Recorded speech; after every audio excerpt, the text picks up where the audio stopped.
Our economic bonds form a critical foundation for advancing peace and prosperity for all of our people and all of our neighbors.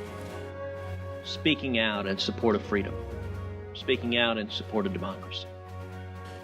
Democratic institutions are being destroyed. The Marxist president of Nicaragua has proven his brutal disregard for basic human liberties over and over. Central America's problems do directly affect the security and the well-being of our own people.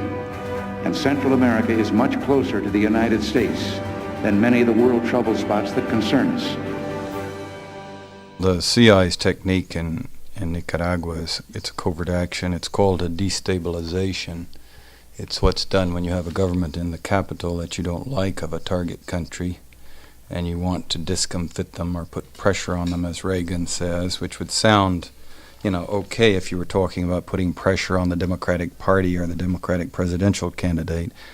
But the CIA's technique is to make the people of the target country so totally miserable that the social and economic fabric of the country simply tear apart, and then the government can't govern. And then you can make them come to terms or, hopefully throw them out of office. We're here to discuss the growing crisis in Venezuela. The socialist dictatorship of Nicolas Maduro has inflicted terrible misery and suffering on the good people of that country. This corrupt regime destroyed a thriving nation by imposing a failed ideology that has produced poverty and despair everywhere it has been tried. To make matters worse, Maduro has defied his own people, stealing power from their elected representatives to preserve his disastrous rule. The Venezuelan people are starving.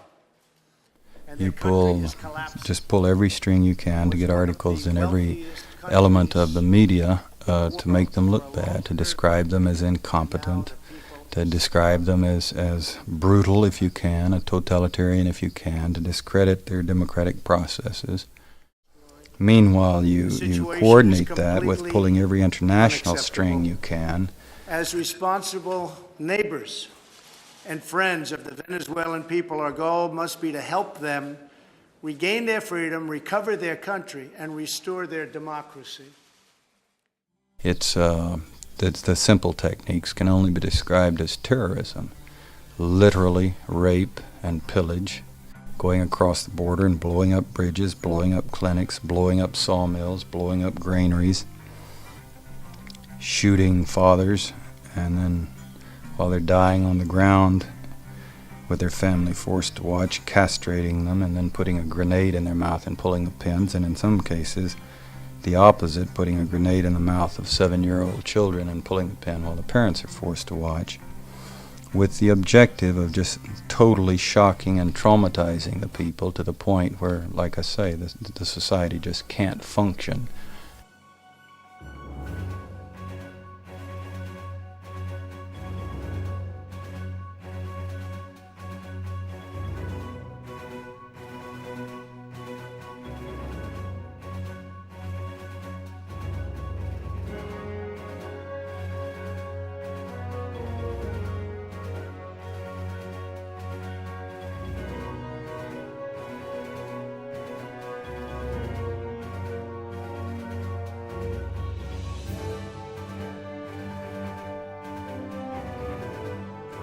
And the comandantes in Nicaragua don't blame the American people.